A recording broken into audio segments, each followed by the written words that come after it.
প্রভুর কাছে গিয়ে কাঁদছেন, প্রভু এখন কি হবে? ভগবান বললেন চিন্তা করো না, আমি আছি। দেখতে দেখতে ভগবান পরম সুন্দর মোহিনী রূপ ধারণ করলেন। বলিও মোহিনী ভগবান কি। ভগবান মোহিনী রূপ ধারণ করে যখনই দত্তদের সামনে দিয়ে যাচ্ছেন, ভগবত সেই দিব্য রূপ দর্শন করে দত্তরাও মোহিত হয়ে গেল। আর ভগবানের এত সুন্দর রূপ, মোহিত হবে না কেন? জগৎকে মোহন করার জন্য ভগবান মোহিনী রূপ ধারণ করেছেন। আমাদের ব্রজবাসীরা খুব সুন্দর একটি কথা বলে, হে গোবিন্দ, খুব ভালো হয়েছে তুমি ছেলে হয়ে এসেছ। মেয়ে হয়ে আসলে কি হতো জানো? यदिनंद ललाट होते लली तो गरे कट जाते करोड़न के। হে গোবিন্দ, ভালো হয়েছে তুমি লালা হয়ে এসেছো। আমাদের ব্রজের মধ্যে ছেলেকে বলে লালা আর মেয়েকে বলে লালি। আর যদি তুমি লালি হয়ে আসতে, মেয়ে হয়ে আসতে, তাহলে তোমাকে পাওয়ার জন্য কোটি কোটি গলা কেটে যেত। প্রেম সে বলো। আজকে ভগবান মোহিনী হয়ে এসেছেন, নন্দলাল লালি হয়ে এসেছেন, তাই তো? বলিয়ে নন্দলাল মহারাজ কি। তো মহারাজ দত্তরা যখনই দেখেছে, দেখে সব তাদের দ্বন্দ্ব শেষ, তাদের মধ্যে দ্বন্দ্ব শুরু হয়ে গেছিল। অমৃত নিয়ে নিজেরাই অমৃত পান করতে পারছে না। একজন বলছে আগে আমি খাবো, একজন বলছে আগে আমি খাবো। আহম পূর্বম নাত্বম না ত্বমিতি প্রভু। নিজেরাই অমৃত পান করতে পারছে না, ঝগড়া শুরু হয়ে গেছে। কিন্তু মোহিনী ভগবানকে দেখে তাদের ঝগড়া একদম শান্ত হয়ে গেল। মোহিনী ভগবানকে দেখে তারাও পিছনে পিছনে দৌড়াচ্ছে, দেবী দাঁড়াও দাঁড়াও দাঁড়াও দাঁড়াও, কি হয়েছে দেখো না, তোমাকে দেখে আমাদের সব দ্বন্দ্ব শান্ত হয়ে গেল। কিন্তু দ্বন্দ্বের কারণ কি? দ্বন্দ্বের কারণ হলো এই অমৃত। আমাদের মধ্যে নির্ণয় হচ্ছে না যে এই অমৃত কে পান করে। মোহিনী ভগবান বললেন তাহলে কি চাও? বলে দেবী তুমি যদি নিজ হস্তে আমাদেরকে অমৃত দান করো, তাহলে আমাদের মধ্যে আর কোনো সমস্যা থাকবে না। ভগবতী মোহিনী বললেন ঠিক আছে, কিন্তু একটি শর্ত আছে। আমি একা তোমাদেরকে অমৃত পান করাতে পারবো না। শুনেছি তোমাদের সঙ্গে দেবতারাও ছিল সমুদ্র মন্থনে। বলে হ্যাঁ। বলে তাদেরকেও যদি সঙ্গে নিয়ে আসো তবেই আমি অমৃত দিতে। দত্তরা বিষ্ণুর মায়া ভগবতী এয়া সম্মোহিতম জগৎ, ভগবানের মায়ায় মোহিত হয়ে দেবতাদেরকেও ডেকে নিয়ে এসেছেন। একদিকে দেবতা, একদিকে দত্ত বসেছেন। ভগবান অমৃতের কলস নিয়ে দেবতাদেরকে পান করাচ্ছেন। দত্তদের মধ্যে চর্চা শুরু হয়ে গেল, আরে আমাদেরকে ছেড়ে দেবতাদেরকে দিচ্ছে। দত্তদের মধ্যেই মহারাজ কেউ কেউ বলা আরম্ভ করেছে, চুপ কর, জানিস না আমাদেরকে বেশি ভালোবাসে তো, তাই উপরে হালকা হালকা গুলো দেবতাদেরকে দিচ্ছে, নিচের গাঢ় গাঢ় গুলো আমাদেরকে দেবেন। ভগবান বললেন দিচ্ছি তোদেরকে গাঢ় গাঢ় গাঢ়। ভগবান দেবতাদেরকে পান করিয়ে যাচ্ছেন। এদিকে দত্তদের মধ্যে বসে রয়েছে সিংহিকার পুত্র রাহু। রাহু মনে মনে ভাবছে গাঢ় গাঢ় খাওয়ার চক্করে যদি এক ফোঁটাও না পাই। তার জন্য রাহু কি করেছে, চুপচাপ বেরিয়ে গিয়ে দেবতাদের রূপ ধারণ করে দেবতাদের লাইনে একদম শেষে গিয়ে সূর্য চন্দ্রের মাঝখানে ঢুকে বসে গেছে। ভগবান সূর্যকে দিলেন, রাহুকে দিলেন। যখন চন্দ্রমাকে দিচ্ছেন, সঙ্গে সঙ্গে চন্দ্রমা বুঝতে পেরে গেছে। মুখে অমৃত নিয়ে চন্দ্রমা ইশারা করছে হুম হুম হুম হুম হুম। ভগবান বললেন কি হয়েছে? সূর্য বলল প্রভু এ তো অসুর। সঙ্গে সঙ্গে ভগবান সুদর্শন চক্র দিয়ে সেখানেই রাহুর মস্তক ছেদন করে। সেই যে মস্তক ছেদন করেছেন, কিন্তু ততক্ষণে সে অমৃত পান করে নিয়েছে বলে তার মৃত্যু হলো না। উপরের মাথাটা হয়ে গেল রাহু আর নিচের শরীরটা হয়ে গেল কেতু। কিন্তু সূর্য আর চন্দ্র মিলে তার পোল খুলে দিয়েছে বলে সে সূর্য আর চন্দ্রমাকে গ্রাস করতে যায়, ওই খেতে যায়, ওটাকে সূর্য গ্রহণ আর চন্দ্র গ্রহণ বলা হয়। বলিয়ে ভক্তবৎসল ভগবান। এইদিকে তো সব দত্তরা তীর্থবার নিয়ে মহারাজ দাঁড়িয়ে গেছে, গর্জনা আরম্ভ করে দিয়েছে, ছড়িয়া বিষ্ণু আমাদের সঙ্গে ছল করেছে, কপট করেছে, মারো মারো মারো। দেবতারা অমৃত পান করে সব বলবান হয়ে গেছে। ভয়ঙ্কর যুদ্ধ হলো। আর সেই যুদ্ধের মধ্যে সমস্ত সব দত্তদেরকে দেবতাগণ পরাজিত করলেন, মেরে দিলেন। স্বর্গে তাদের রাজত্ব হয়েছে। কিন্তু দত্তগুরু শুক্রাচার্য তিনি মৃত সঞ্জীবনী বিদ্যা জানতেন। সমস্ত দত্তদেরকে আবার তিনি জীবিত করে দিলেন। জীবিত করে তাদেরকে নিয়ে বিশাল বড় যজ্ঞ আরম্ভ করেছেন। দত্তরা এদিকে মহারাজ যজ্ঞ করছে, ব্রাহ্মণদেরকে ভোগ করে দান করছে, আর ব্রাহ্মণরা দত্তদেরকে আশীর্বাদ করছেন। দত্তরাজ বলিকে আশীর্বাদ করছেন, ত্রৈলোক্য বিজয়ী ভব রাজন, তুমি তিন লোকের রাজা। এদিকে কি হয়েছে, দেবাদিদেব মহাদেব যখন ধ্যান ভঙ্গ হলো, তিনি সব লীলা জানতে পারলেন যে ভগবান নারী রূপ ধারণ করেছে, মোহিনী রূপ ধারণ করেছে। তো মহাদেবের ইচ্ছা হলো একবার আমিও ভগবানের ওই রূপ দর্শন করব। কৌতূহলায় দৈত্যানাম योषे द्वेषमया कृतः पश्यतासुरकार्याणि गते पीयूषभाजन। মহাদেবের মনে কৌতূহল হলো যে আমিও ভগবানকে একবার সেই রূপে দেখতে চাই, ভগবানের মোহিনী রূপ দর্শন করতে চাই। কেন সবসময় তো ঠাকুরকে আমি পুরুষ রূপে দেখেছি, কোনো সময় ভগবানকে নারী রূপে দেখিনি। মহাদেবের ইচ্ছা হয়েছে, येन सम्मोहिता दैत्याः पायस्ताश्चामृतं सुराः तद्दिदृक्षव आयातः परम कौतूहलम हिनः। গোবিন্দের কাছে দৌড়ে গেছেন, হে প্রভু কি হয়েছে মহাদেব? বলে শুনেছি আপনি নাকি দত্তদেরকে মোহিত করার জন্য মোহিনী রূপ ধারণ করেছিলেন, স্ত্রী রূপ ধারণ করেছিলেন। ভগবান বলেন, হ্যাঁ হ্যাঁ করেছিলাম। কি চাও? বলে প্রভু আপনার সেই রূপ আমি একবার দর্শন করতে চাই। ভগবান বললেন, দেখো আমার সেই রূপ তোমার জন্য নয়, ওই মোহিনী রূপ সাধকের জন্য নয়, ভক্তদের জন্য নয়, ওই রূপ তুমি দর্শন করো না। মহাদেব বললেন, প্রভু আমার মনের ইচ্ছা আছে, আমি একবার আপনার সেই রূপ দর্শন করতে চাই, যেরকম করেই হোক না কেন। ভগবান মহাদেবকে মানা করলেন। মহাদেব খুব দুঃখী হয়ে গেলেন, মনে মনে ভাবলেন, প্রভু আমার মনের ইচ্ছাটা পূর্ণ করলেন না। ভগবান হাসছেন। ভগবান বললেন, ঠিক আছে মহাদেব, সময় হলে তোমাকে আমি ওই রূপ অবশ্যই দর্শন করিয়ে দেব। মহাদেব সেখান থেকে চলে আসছেন, মনটা একটু দুঃখী হয়ে রয়েছে। সবাই ভগবানের মোহিনী রূপ দর্শন করলো, কিন্তু আমি সেই রূপ দর্শন করতে পারলাম না। ভগবান দেখলেন মহাদেবকে তার একবার দেখাতেই হবে। ভগবান কি করেছেন, সেই মোহিনী রূপ ধারণ করে সেখানে নিজের মায়া দ্বারা খুব সুন্দর একটি বন উপবন সৃষ্টি করলেন। পথের মধ্যে এত সুন্দর বন, সুন্দর সুন্দর বৃক্ষ, সুন্দর সুন্দর ফুল, সুন্দর সুন্দর ফল। সেই বনের মধ্যে দিব্য মহারাজ, পশু পক্ষী, ময়ূর ইত্যাদি সব রয়েছে।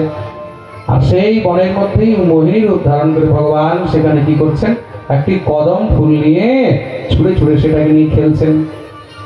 ততো দদর্শ পবনে বরস্ত্রিয়ম বিচিত্র পুষ্পারুণপল্লবদ্রুমে বিক্রীডতিম কন্দুকলীলয়া লসদ্দুকূলপর্যস্তরিতম মেখলম।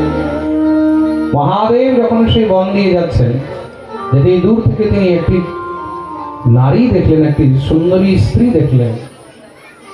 একা বনের মধ্যে এই স্ত্রী কি করছে? মহাদেবের মনে কৌতূহল হলো। মহাদেব যখন তার দিকে এগিয়ে গেলেন, সেই স্ত্রী সেই নারীর দিকে এমনি আকর্ষণ হয়নি। যেই মহাদেবকে জগতের মধ্যে আজ পর্যন্ত ব্রহ্মাণ্ডে কোনো স্ত্রী আকর্ষণ করতে পারেনি। স্ত্রী তো ছাড়ো, স্বয়ং কামদেব মহাদেবের কাছে গিয়ে মহারাজ কামের তাণ্ডব করছে। আর সেই জায়গায় মহাদেব তাকে জ্বালিয়ে পুড়িয়ে ছাই করে দিয়েছেন। যেই মহাদেবের অন্তরে কিঞ্চিত মাত্র কাম কখনো জাগ্রত হয়নি, সেই মহাদেব সেই স্ত্রীকে দেখে তার প্রতি আকর্ষিত হয়ে তার পিছনে যাচ্ছে। কেন? সেই স্ত্রী কোনো সাধারণ স্ত্রী নয়, তিনি কে? তিনি হলেন জগৎ মোহিনী। ওই যে দূর থেকে দেখেছেন তার রূপ সৌন্দর্য, তার লাবণ্যতা। একটা শ্বেত রঙের, সাদা রঙের বস্ত্র ধারণ করে ভগবতী মোহিনী দৌড়াচ্ছেন, বলটা নিয়ে ছুঁড়ে ছুঁড়ে ফেলছেন। মহাদেবতার পিছনে পিছনে দৌড়াচ্ছেন। দীক্ষু ভ্রমৎকন্দ বচা বলের ভীষণ। মহাদেব বারবার তার কাছে যায়, একটু মুখটা যেন দেখি, কে এটা কে। আর ভগবান মুখ দেখায় না, ভগবানের শুধু খালি অঙ্গ প্রত্যঙ্গ মহাদেব দর্শন করছেন। যখনই মহাদেব মুখের দিকে যায়, মোহিনী জেনে বুঝে ওই দিক থেকে ঘুরে যায়, আবার একটু দূরে দৌড়ে চলে যায়। মহাদেব আবার পিছনে পিছনে দৌড়াচ্ছেন। ভবান্যা অভিপশ্যন্ত্যা গতহিস্তৎপদম ইয়ো। যেদিকে যেদিকে মোহিনী যাচ্ছে, সেদিকে সেদিকে মহাদেব যাচ্ছেন। বিচিত্র লীলা। ভগবান দেবাদিদেব মহাদেবকে পর্যন্ত তিনি মোহিত করে দিলেন। হঠাৎ করে যখন গোবিন্দ মহাদেবের দিকে ফিরে তাকিয়েছেন, তাকিয়ে যখনই মহাদেবের দিকে তাকিয়ে একটা হাসি দিয়েছেন, ওই হাসি দিতেই তো মহাদেব সব ভুলে গেছে। আমি কে, নিজের আত্মস্মৃতি সব ভুলে গেছে। আমি যে মহাদেব, আমি শিব, সব ভুলে গেছে। মহাদেব সঙ্গে সঙ্গে তার কাছে যখন ছুটে গেছে, এবার মোহনীয় ছুটছেন। এই হলো ভগবানের জাদু। জাদু ভরি তেরি আঁখেं जिधर गई। ভগবানের জাদু থেকে সংসারে কেউ বাঁচতে পারেনি, মহাদেব বাঁচতে। মহাদেব গিয়ে মোহিনীকে ধরতে যাচ্ছেন, আর মোহিনী দূরে সরে যাচ্ছে। মহাদেব আর থাকতে পারছেন না, এতটা আকর্ষণ হয়ে গেছে মোহিনীকে। গিয়ে যখনই মহারাজ মোহিনীকে জড়িয়ে ধরেছেন, জড়িয়ে ধরতে সঙ্গে সঙ্গে ভগবান চতুর্ভুজ রূপ ধারণ করে প্রকট হয়ে গেলেন। চতুর্ভুজ রূপ ধারণ করে প্রকট হতেই তো মহাদেব সেখানে একদম মহারাজ বিস্মিত হয়ে গেলেন। এই কি? লজ্জিত হয়ে চরণে পড়ে গেলেন, প্রভু এই কি? ভগবান বললেন, তোমাকে আমি বলেছিলাম না এই মোহিনী রূপ তোমার জন্য না। তার জন্য সাধককে প্রত্যেক পরিস্থিতির মধ্যে নারী থেকে দূরে থাকতে বলা হয়েছে। সে যেই হোক না কেন, ভগবান দেখিয়ে দিলেন এই সংসারে বড় থেকে বড় যোগী, জ্যোতি, ঋষি, মুনি, তাদেরকেও যদি কেউ পথভ্রষ্ট করতে পারে, সেগুলো একমাত্র নারী। তার জন্য ভগবান এখানে স্ত্রী রূপ ধারণ করে জগৎকে শিক্ষা। আর ভগবান তো এমনই, তাকে যেই রূপে যে দেখবে তার জাদুতে সব মোহিত হবে। जादू भरी तेरी आंखें जिधर गई, जादू भरी तेरी आंखें जिधर गई, जादू भरी तेरी आंखें जिधर गई, जादू भरी तेरी आंखें जिधर गई। नैनों की कटारी बारी बारी छुई छुई छतिया से उतर गई, नैनों की कटारी बारी बारी छुई छुई छतिया से उतर गई, जादू भरी तेरी आंखें जिधर गई, जादू भरी तेरी आंखें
দেখার পরে আর মনে হয় এই চোখটা সরাতে ইচ্ছে করে না, একবারের জন্য পাতাও ফেলতে ইচ্ছে করে না, মনে হয় যেন তোমাকে দেখতেই।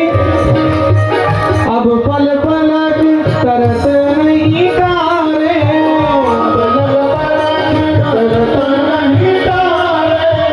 छिन छोरत जन जान निकर गई,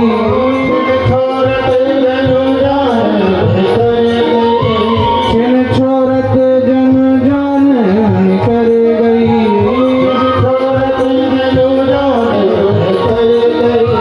जादू भरी तेरी आंखें जिधर गई, जादू भरी तेरी आंखें जिधर गई।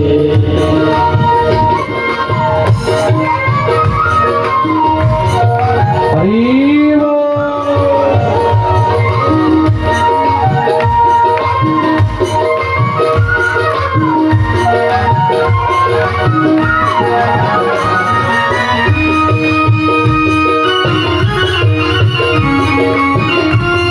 बांके बिहारी लाल की।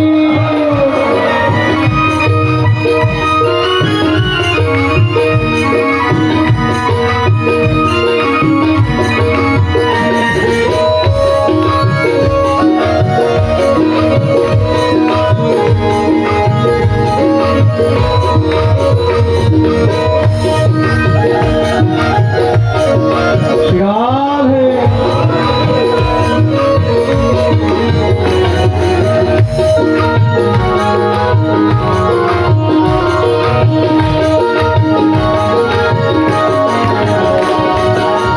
नैनों की कटारी वारी वारी पलकन मारी,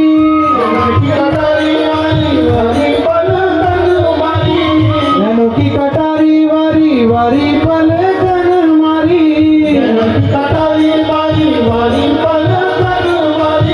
जादू की पिटारी दृग छुई मोही कर गई,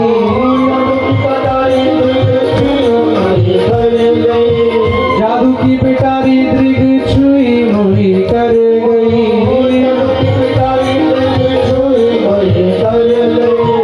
जादू भरी तेरी आंखें जिधर गई, जादू भरी तेरी आंखें जिधर गई।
এই দিক গরু দর্শনের কথা শ্রী সুখদেব প্রভু বর্ণন করলেন।